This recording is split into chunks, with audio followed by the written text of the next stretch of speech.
கும்பமேளா நிகழ்ச்சியில RSS இந்துத்துவ சக்திகள் மிக முக்கியமான 4 முடிவுகள் எடுத்திருக்காங்க. இந்தியா அடுத்த 25 ஆண்டுகளுக்கு எந்த இலக்க நோக்கி நகரணும் அப்படிங்கிறது குறித்து மிக முக்கியமான முடிவை தர்ம சன்சத் அப்படிங்கக்கூடிய ரிலிஜியஸ் பார்லிமெண்ட்டை கூட்டி சாமியார்கள்லாம் ஒன்னா உட்கார்ந்து இந்த முடிவுகள் எடுத்திருக்காங்க. அந்த 4 மிக முக்கியமான முடிவுகள் என்னென்ன, அடுத்த 25 ஆண்டுகளுக்கு RSS இந்துத்துவ சக்திகளுடைய அஜெண்டா என்ன?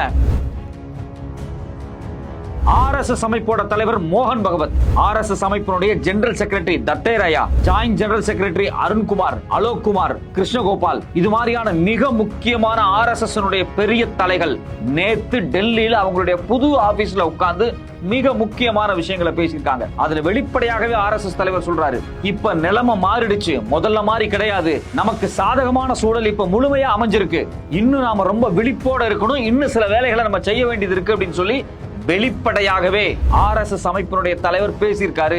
இப்படி இந்த கூட்டத்தில் இவர் பேசும்போது இவர் கூட இருந்த பாஜகவினுடைய மூத்த அமைச்சர்கள் அமித்ஷா, நிதின் கட்கரி, ராஜ்நாத் சிங், JP நட்டா, இவங்க எல்லாருமே இந்த நிகழ்ச்சியில கலந்துருக்காங்க. இந்த நிகழ்ச்சியில ஒட்டுமொத்தமா இவங்க எல்லாரும் என்ன பேசினாங்க, எதுக்காக டெல்லியில புது ஆபீஸ்ல இவங்க கூட்டினாங்க, அடுத்த 20-25 ஆண்டுகளுக்கு இந்த RSS அமைப்பினுடைய அஜெண்டா என்ன?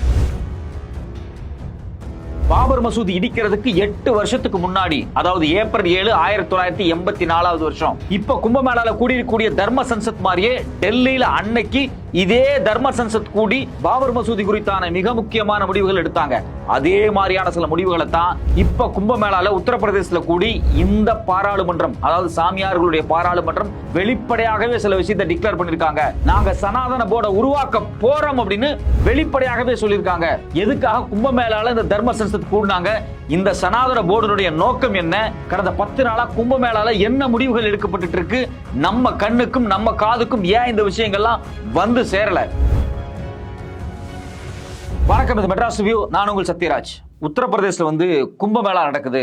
அதாவது எல்லாருமே புனித நீராடுறதுக்காக வந்திருக்காங்க. பிரதமர் வர்றாரு, அம்பானி வர்றாங்க, யோகி ஆதித்யநாத் வர்றாரு, வெளிநாடுகள் இருந்து வர்றாங்க, நேபாளத்துல இருந்து 50 லட்சம் பேர் வந்திருக்காங்க. இப்படி எல்லாம் தொடர்ச்சியா எல்லா பத்திரிகையிலையும் போட்டுக்கிட்டே இருக்காங்க. இன்னொரு பக்கம் ரொம்ப கேவலமான செய்திகளும் வந்துட்டு இருந்துச்சு. என்ன அப்படின்னா, இந்த கும்பமேளால குளிக்கக்கூடிய பெண்களுடைய புகைப்படத்தை எடுத்து வாட்ஸ்அப்ல, ஃபேஸ்புக்ல, ட்விட்டர்ல போட்டுக்கிட்டு இருக்காங்க அப்படின்னு சொல்லி ரொம்ப ரொம்ப ரொம்ப கொச்சையான சில வேலைகளும் நடக்கிறது குறித்தான பத்திரிகை செய்திகளும் வந்துகிட்டே தான் இருக்கு. இன்னொரு பக்கம் பாத்தீங்க அப்படின்னா, இந்த கும்பமேளால போய் கலந்துக்கிறதுக்காக வட இந்தியால ட்ரெயின்ல போறதுக்காக இடம் கிடைக்காம ஏசி கிளாஸ், ரிசர்வ் கோச் எல்லாம் அடிச்சு உடைச்சு உள்ள போற காட்சிகளும் தினம் தினம் வீடியோவா வந்துகிட்டு இருக்கு. இது எல்லாமே விவாதிக்கப்பட்டுக்கிட்டு இருக்கு. மக்கள் போறது வர்றது, அங்க தங்குறதுக்கு இருக்கக்கூடிய கஷ்டம், ரயில்வே பயணங்கள் இருக்கக்கூடிய கஷ்டம், மக்கள் நெரிசல்ல உயிர் செத்தது, 48 மணி நேரம் அசையவே முடியாம ஒரே இடத்துல மக்கள் உட்கார்ந்துட்டு இருந்தது, இது மாதிரி பல விஷயங்கள் விவாதத்துக்கு வந்துகிட்டே இருக்கு. ஆனா இந்த கும்பமேளால RSS இந்துத்துவா காவி கும்பல்கள் பல தீர்மானங்களை எடுத்திருக்காங்க. அந்த தீர்மானம் குறித்து மட்டும் பத்திரிகையில செய்தியே வர்றதில்லை.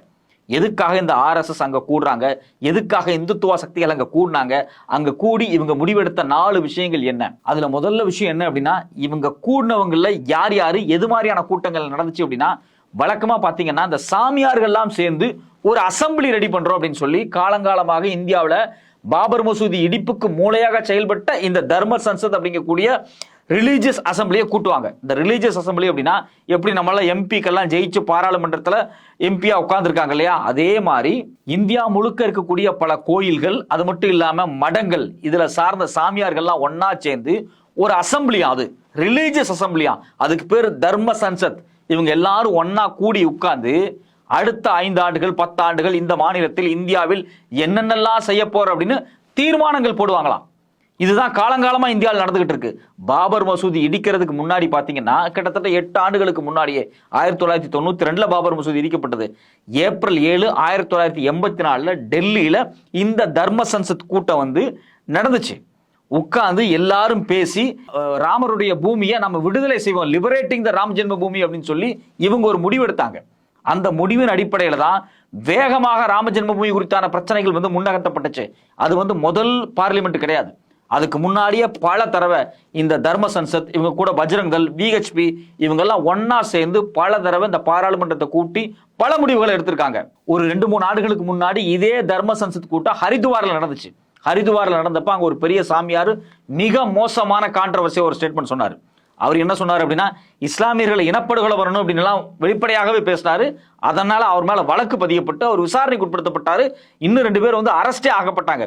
அப்ப இந்த தர்ம சன்சத் அப்படிங்கிறதே பாத்தீங்கன்னா இந்தியா முழுக்க இருக்கக்கூடிய மடங்கள், அந்த இந்துத்துவா வெறி கொண்ட மடங்கள் இருக்கக்கூடிய சாமியார்கள் எல்லாருமே ஒன்னா சேர்ந்து ஒரு ரெசல்யூஷன் எடுக்கிறது. என்னென்ன செய்யணும், அதுக்கு பாஜக அரசாங்கத்தை எப்படி பயன்படுத்தணும், RSS எல்லா அமைப்புகளையும் எப்படி முடுக்கி விடணும் அப்படிங்கிறதுக்கான வேலையை அவங்க செய்வாங்க. அதன் அடிப்படையில் பாத்தீங்கன்னா இந்த கும்பமேளால இந்த தர்ம சன்சத் வந்து கூடி 4 விஷயங்களை பத்தி முடிவெடுத்திருக்காங்க. முதல் விஷயம் என்ன அப்படின்னா, சனாதன போர்டு. இந்த சனாதன போர்டு அப்படின்னா என்ன அப்படின்னா, இந்தியா முழுக்க இருக்கக்கூடிய பல இந்து கோயில்கள் இருக்கு இல்லையா, இந்த கோயில்கள் எல்லாத்தையுமே அரசாங்க கட்டுப்பாட்டில் இருந்து வெளியே எடுத்து முழுக்க முழுக்க சனாதன போர்டு அப்படிங்கக்கூடிய ஒரு போர்டை உருவாக்கி அந்த போர்டுக்குள்ள கொண்டு வரணும் அப்படின்னு அவங்களுடைய முடிவு. இது இன்னைக்கு நேத்து முடிவு கிடையாது. RSS அமைப்பு என்னைக்கு துவங்கப்பட்டுச்சோ அன்னையிலிருந்தே பாத்தீங்கன்னா இவங்களுக்கு இதுதான் அஜெண்டா. இப்ப தமிழ்நாடு கோயில்கள் எல்லாமே பாத்தீங்கன்னா அறநிலைத்துறை கட்டுப்பாட்டில் இருக்கு. இந்த அறநிலைத்துறை 1925 பாத்தீங்க அப்படின்னா தமிழ்நாட்டில் இருக்கக்கூடிய கோயில்கள் எல்லாத்தையும் நிர்வகிக்கிறதுக்காக, கோயில்கள்கிட்ட லட்சக்கணக்கான ஏக்கர் நிலம் இருக்கு, பலாயிரக்கணக்கான கோடி ரூபாய் சொத்து இருக்கு, வருமானம் இருக்கு. இந்த வருமானத்தை எல்லாத்தையும் தனி நபர்கள் சுரண்டி திங்கிறாங்க. இந்துக்கள்ங்கிற பேர்ல கோயில்ல உட்கார்ந்துக்கிட்டு கோயில்ல வரக்கூடிய பணத்தையும் சாப்பிடுறாங்க, கோயில் நிலத்துல வரக்கூடிய வருமானத்தையும் சாப்பிடுறாங்க, கோயில் சொத்துக்களை வாடகைக்கு விடுறாங்க, லீஸுக்கு விடுறாங்க, இந்த பணத்தை எடுத்து சாப்பிட்டுக்கிட்டு இருக்காங்க. ஆனா இதுக்கெல்லாம் கணக்கு வழக்கு கேட்டா வரமாட்டேங்குது. இன்னும் ரொம்ப வெளிப்படையா சொல்ல போனா கோயில் சொத்துக்கள் சில குழுக்களால சுரண்டப்படுது அப்படின்னு சொல்லி தொடர்ச்சியா பல விமர்சனங்கள் 1925 வர ஆரம்பிச்சிருச்சு. அந்த காலகட்டத்தில் தான் பாத்தீங்க அப்படின்னா தமிழ்நாட்டை யார் ஆண்டுகிட்டு இருந்தாங்கன்னா நீதி கட்சி ஆண்டுகிட்டு இருந்தாங்க. நீதி கட்சி அப்படிங்கிறது ஒட்டுமொத்தமா தென்னிந்தியாவுக்கான ஒரு கட்சியா இருந்துச்சு. அன்னைக்கு தமிழ்நாடுன்னு ஒரு தனி மாநிலம் கிடையாது.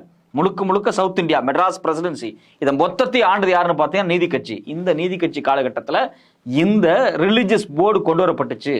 இந்த ஹிந்து ரிலிஜியஸ் போர்டு இன்னைக்கு சொல்லக்கூடிய அறநிலைத்துறை இருக்கு பாத்தீங்களா, இந்து அறநிலைத்துறை, இந்த அறநிலைத்துறையை அவங்க தான் உருவாக்குனாங்க.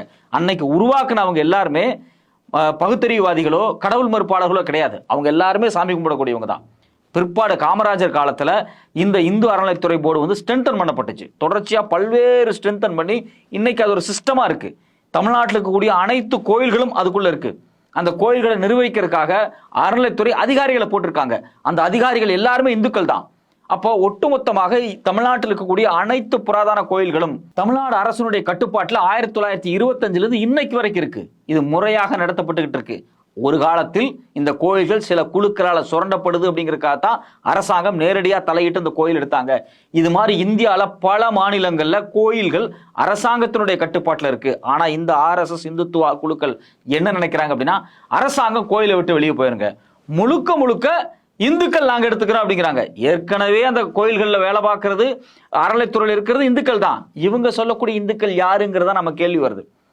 இவங்க சொல்லக்கூடிய இந்துக்கள் குறிப்பாக உயர் ஜாதியை சார்ந்த ஒரு குழுக்களுடைய கட்டுப்பாட்டுக்குள்ள, RSS கட்டுப்பாட்டுக்குள்ள, இந்துத்துவா குழுக்களுடைய கட்டுப்பாட்டுக்குள்ள, இந்த தர்ம சன்சத்துடைய கட்டுப்பாட்டுக்குள்ள சனாதன போர்டுங்கிற பேர்ல இந்தியாவில் இருக்கக்கூடிய கோயில்கள் எல்லாத்தையும் கொண்டு வரதுக்கான வேலையை இவங்க பாக்குறாங்க.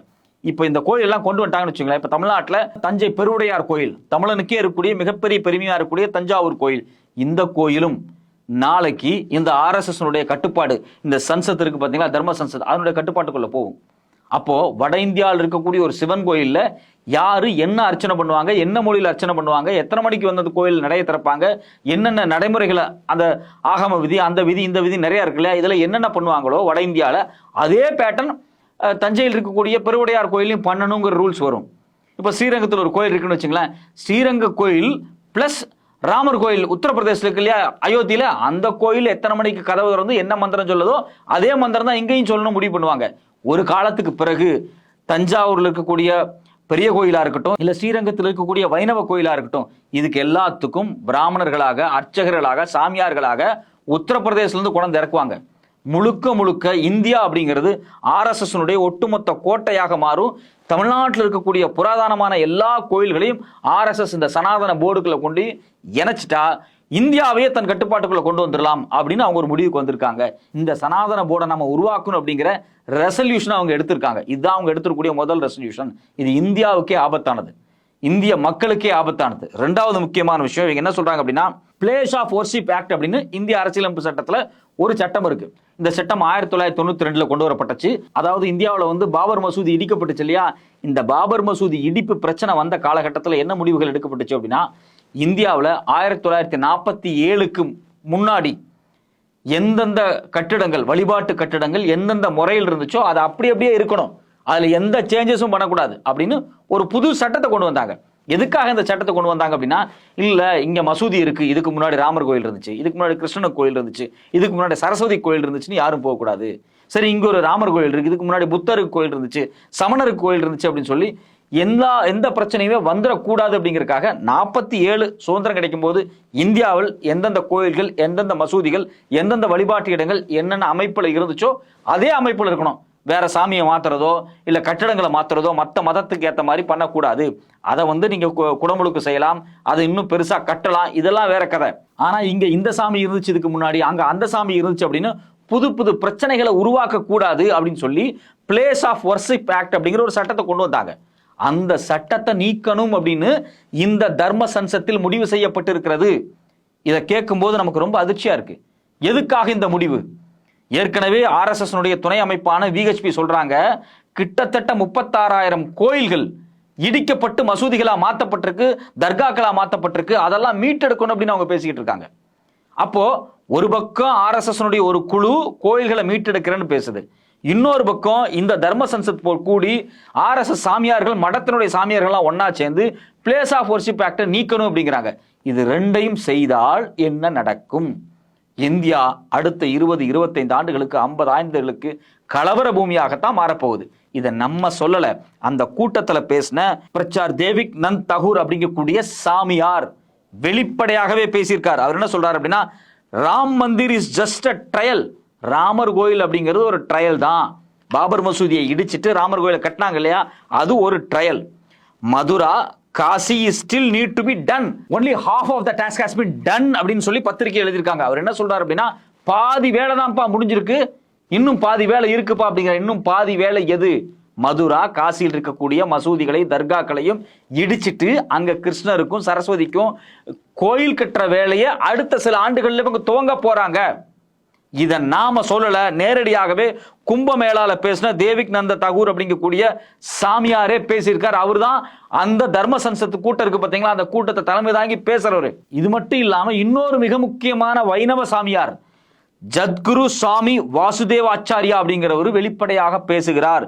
we will take Mathur, Chambal and Viswanath is one go அப்படிங்கிறார். என்ன சொல்றாரு அப்படின்னா, இது மாதிரியான கோயில் சார்ந்த விஷயங்கள், பிளேஸ் ஆஃப் வர்ஷிப் ஆக்டை நீக்கிறது, சன்சத் போர்டை உருவாக்குறது, இது மாதிரியான விஷயங்கள்ல காஞ்சி மடங்கள் இருக்கு இல்லையா, அதாவது மத்தூர், சம்பல், விஸ்வநாத், இது மாதிரியான இடங்கள் இருக்கக்கூடிய விஷயங்கள் எல்லாத்தையும் இந்த காஞ்சி மடங்கள் எல்லாம் ஒன்று கூடி ஒரே பாதையில் சில முடிவுகள் எடுக்கப்படும் அப்படிங்கிறாங்க. இதை பார்க்கும்போது நமக்கு ரொம்ப அதிர்ச்சியா இருக்கு. இந்தியாவில் இருக்கக்கூடிய அனைத்து வைணவ சாமியார்களும், சைவ சாமியார்களும், இந்த சாமியார் மடங்களும் ஒரே பார்வையில் நிற்கிறாங்க. என்ன அப்படின்னா, இங்க இருக்கக்கூடிய பிளேஸ் ஆஃப் வர்ஷிப் ஆக்டை நீக்கிட்டு, அது மட்டும் இல்லாம தர்ம சன்சத் அப்படின்னு சொல்லக்கூடிய அந்த பாராளுமன்றத்தில் கொண்டு வந்திருக்கிற தீர்மானத்தின்படி சனாதன போர்டை உருவாக்கணும் அப்படிங்கிறாங்க. அப்ப இந்த ரெண்டையும் கேட்கும் போது நமக்கு ரொம்ப அதிர்ச்சியா இருக்கு. இன்னும் நமக்கு போதிய வேலை வாய்ப்பு கிடைக்கல, உணவு பாதுகாப்பு இல்லை, மருத்துவ வசதி கிடைக்கல. இது மாதிரி அடிப்படை தேவைக்காக அல்லோலப்பட்டு இருக்கக்கூடிய இந்தியாவில் சனாதன போர்டு ரொம்ப முக்கியமா? கோயில்கள் எல்லாத்தையும் அரசு கட்டுப்பாட்டில் இருந்து இங்க RSS கட்டுப்பாட்டு கொண்டு வர்றது தான் ரொம்ப முக்கியமா? இந்துக்களுக்கான சாமியார்கள், நாங்கள் இந்துக்களுக்கானவர்கள், இந்துக்களுக்கானவர்னு கும்பமேளால லட்சக்கணக்கான மக்களை கூப்பிட்டு இதுதான் பேசப்பட்டுச்சாங்கிற கேள்வி வருது. எப்படி வேலை வாய்ப்பு கிடைக்க போகுது? எப்படி எல்லாத்துக்கும் சோறு கொடுக்க போறோம்? எப்படி எல்லாத்துக்கும் மருத்துவம் கொடுக்க போறோம்? போய் வர்றதுக்கு ஒழுங்கா ட்ரெயின் இல்லை, எப்படி ட்ரெயினை நம்ம சரி பண்ண போறோம்? பள்ளிக்கூடமே இல்லை குழந்தைகளுக்கு. தென்னிந்தியாவில் இருக்கக்கூடிய பல பள்ளிக்கூடங்கள்ல வட இந்திய குழந்தைகள் இன்னைக்கு படிச்சுக்கிட்டு இருக்காங்க. கூட்டம் கூட்டமா பைய எடுத்துக்கிட்டு பீகார், ஜார்க்கண்ட், ஒரிசா, உத்தரப்பிரதேச, வெஸ்ட் பெங்கால் அப்படின்னு சொல்லிட்டு மக்கள் எல்லாருமே நேர தென்னிந்தியாவை நோக்கி, கர்நாடகா, தமிழ்நாடு, கேரளா, ஆந்திர பிரதேசம் நோக்கி வேலை வாய்ப்புக்காக வந்துகிட்டு இருக்காங்க. ஏன் இவங்க எல்லாம் தென்னிந்தியாவை நோக்கி போயிட்டு இருக்காங்க? வட இந்தியாவில், உத்தரப்பிரதேசல, மத்திய பிரதேசல, பீகார்ல ஏன் வேலை வாய்ப்பு உருவாகலை அப்படிங்கிறத பத்தி எல்லாம் எந்த சிந்தனையுமே இல்லை. முழுக்க முழுக்க இவ்வளவு பெரிய கூட்டத்தை கூப்பிட்டு நாம பிளேஸ் ஆஃப் வர்ஷிப் முடிவு பண்ணுவோம், மதுராவில் இருக்கக்கூடிய மசூதி இடிச்சுட்டு கோயிலை கட்டுவோம், அது மட்டும் இல்லாம இன்னொரு மசூதி இடிச்சுட்டு தர்கா இடிச்சுட்டு கோயில் கட்டுவோம். இந்த பேட்டர்னை தான் உட்கார்ந்து அத்தனை லட்சம் மக்களை கூப்பிட்டு உட்கார்ந்து பேசிட்டு இருக்காங்க. இன்னும் இவங்க திருந்தின பாடே இல்லை, இவங்க திருந்தவும் மாட்டாங்க. இந்தியாவில் அடுத்த 25 ஆண்டுகளுக்கு என்ன செய்யணும்னு அஜெண்டா போடுறாங்க. இது மட்டும் இல்லாம இதோட அவங்க நிக்கல. இஸ்லாமியர்களுக்கு சொந்தமான நிலம், அவங்களுடைய வழிபாட்டுக்குரிய நிலங்கள் எல்லாத்தையுமே வக்ஃப் போர்டுக்கு கீழே இருக்கு. அந்த வக்ஃப் போர்டையே இல்லாம பண்ணணும், அந்த வக்ஃப் போர்டையே கலைக்கணும். கிட்டத்தட்ட 8 லட்சம் கோடிக்கு அதிகமான சொத்துக்கள் இஸ்லாமிய வழிபாட்டு நிறுவனங்கள்ட்ட இருக்கு, இஸ்லாமிய மக்கள்கிட்ட இருக்கு. நன்கொடையா கொடுக்கப்பட்ட நிலங்கள், அந்த வக்ஃப் நிலங்களை, வக்ஃப் கட்டிடங்களை ஒட்டுமொத்தமா காலி பண்றதுக்காக அந்த வக்ஃப் போர்டையே இல்லாம பண்ணணும் அப்படின்னு சொல்லி ஒரு முடிவு எடுத்திருக்காங்க. இது தேவையா? கோயிலை நீங்க ஆக்கிரமிக்க நினைக்கிறீங்க, அதே தப்பு, அதே மக்களோட சொத்து. இந்த கோயிலை காவிமயமாக்கணும், இந்துமயமாக்கணும், அந்த கோயில மதவெறி உருவாக்கணும் நினைக்கிறதே மிகப்பெரிய தப்பு. அதே இந்து மக்களுக்கு செய்யக்கூடிய துரோகம். ஒரு பக்கம் இந்து மக்களுக்கு இந்த துரோகத்தை செய்துவிட்டு இன்னொரு பக்கம் இஸ்லாமிய மக்கள் அவருடைய சொத்தை ஒட்டுமொத்தமா காலி பண்றதுக்கு அந்த வக்ஃப் போர்டே இல்லாம பண்றதுக்கான தீர்மானங்களையும் எதுக்காக கும்பமேளால போடுறீங்க? இவங்க இது மட்டும் இல்லாம இன்னொரு முடிவு எடுத்திருக்காங்க. சாக்சிகா சன்ஸ்கிருத் உத்தன் நயாஸ் அப்படிங்கக்கூடிய ஒரு அமைப்பு, இதுவும் RSS ஒரு தனி அமைப்பு. இந்த அமைப்பு தான் பாத்தீங்கன்னா புதிய கல்விக் கொள்கையில இந்தியாவினுடைய மொழி, அதாவது பாரம்பரிய மொழின்னு சொல்லக்கூடிய சமஸ்கிருதத்தையும் இந்தியையும் திணிக்கிறதுக்கு இப்ப வேலை நடக்குது பாத்தீங்களா, அந்த டிராப்டை உருவாக்குன குழு. இந்த குழு தான் பேசிக் எஜுகேஷன், அதாவது பிரைமரி எஜுகேஷன்ல இருந்து செகண்டரி எஜுகேஷன் வரைக்கும் இந்தியாவில் இருக்க எல்லாரும் இந்திய படிக்கணும், சமஸ்கிருதம் படிக்கணும் அப்படின்னு சொல்லி நியூ எஜுகேஷன் பாலிசிக்குள்ள செட்டப் உருவாக்கின குழு இப்போ ஒரு புது முடிவை இந்த கும்பமேளால எடுத்திருக்காங்க. அது என்ன சொல்றாங்க அப்படின்னா, one nation one name Bharat not India. இந்த கொள்கையின் அடிப்படையில் இந்தியா முழுக்க பிரச்சாரம் பண்ண போறோம். இந்தியா முழுக்க ரத யாத்திரை போனார் இல்லையா அதானி, அது மாதிரி ஒரு பெரிய யாத்திரையும் 10 லட்சத்துக்கும் அதிகமானவர்களை திரட்ட போறோம் அப்படின்னு சொல்லி இந்த கும்பமேளாவில் அவங்க டிக்ளேர் பண்ணியிருக்காங்க. அப்ப இதெல்லாம் பார்க்கும்போது நமக்கு என்ன அதிர்ச்சியா இருக்குன்னா, இந்தியாவுக்கு பாரத்னு இருந்தானே, இந்தியான்னு இருந்தானே, சோறு கிடைச்சிருமா பேரை மாத்தினா? மக்கள் கஷ்டப்பட்டு வாழ்ந்துகிட்டு இருக்காங்க, பஞ்சம் பட்டினியில் இருக்காங்க, பெருந்தொகையான மக்கள் பாவர்ட்டி லைனுக்கு கீழே இருக்காங்க. ட்ரெயின்ல போறதுக்கு வசதி இல்லை, பஸ்ல போறதுக்கு இடம் இல்லை, போட்டுக்க நல்ல துணி இல்லை, திங்க நல்ல உணவு இல்லை. எக்கச்சக்கமான குழந்தைகள் மால்நியூட்ரிஷன் சொல்லக்கூடிய போதிய விட்டமின் குறைபாடுகளால செத்துக்கிட்டு இருக்காங்க. கர்ப்பிணி பெண்களுக்கு போதிய போஷாக்கான உணவு கிடைக்க மாட்டேங்குது, பால் கிடைக்க மாட்டேங்குது. இது மாதிரி பல பிரச்சனைகள் இந்தியாவில் இருக்கு. இதை எதையுமே பொருட்படுத்தாம இந்தியாவுக்கு பேர் மாற்றணும், கோயில்கள் எல்லாத்தையும் சனாதன போர்டு கீழே கொண்டு வரணும், இது மட்டும் இல்லாம வக்ஃப் போர்டை காலி பண்ணணும். எதோ தேவையே இல்லாம, இந்த இந்திய மக்களுக்கு சம்பந்தமே இல்லாம இங்க இருக்கக்கூடிய ஒரு சாதிய குழு அதனுடைய அஜெண்டா, அதனுடைய சமூக மேலாண்மையை நிறுவுறதுக்காக, பாதுகாக்கிறதுக்காக, அதை எப்பவுமே தக்க வச்சுக்கிறதுக்காக ஒட்டுமொத்த இந்திய இந்து மக்களையும் தூண்டிவிடக்கூடிய வேலையை அவங்க செய்யறாங்க. அதுக்கு இந்த கும்பமேளாவை இவங்க பயன்படுத்திட்டு இருக்காங்க. கும்பமேளான்னு உடனே மக்கள் கூட்டம், நெரிசல், அங்க குளிக்கிறாங்க, போட்டோ எடுக்கிறாங்க, மக்கள் செத்து போறாங்க. இதுதான் தினம் பத்திரிகையில வந்துகிட்டு இருக்கே தவிர, அங்க இந்த தர்ம சன்சத்னு சொல்லக்கூடிய சாமியார்களுடைய அசம்பிளி கூடி என்ன தீர்மானங்கள் எடுக்குதுன்னு ஏன் விவாதிக்கப்படுறது இல்ல? இதுதான் விவாதிக்கப்பட்டிருக்க வேண்டும். இது தொடர்ச்சியாக இந்து மக்கள் மத்தியில மறைக்கப்பட்டுக்கிட்டே இருக்கு. இது மாதிரியான ஹிடன் அஜெண்டாஸ் தொடர்ச்சியாக இந்துக்கள் மேல திணிக்கப்பட்டுக்கிட்டே இருக்கு. இவ்வளவு மோசமாக இந்த சாமியார் நேரடியாகவே இந்த கூட்டத்தில் பேசியிருக்காரு. இதுவரைக்கும் அவர் மேல என்ன வழக்கு போடப்பட்டிருக்கு? இது மாதிரியான சாமியார்களுடைய தொடர்ச்சியான பேச்சை ஒட்டுமொத்தமாக கட்டுப்படுத்துறதுக்காக உச்சநீதிமன்றம் புதிய சட்டங்களை கொண்டு இவங்களுடைய வாயை அடைக்கணும். அப்படி அடைச்சாதான் இந்தியா அப்படிங்கிற நாடு அமைதியாகவும் நிம்மதியாகவும் வாழ முடியும்.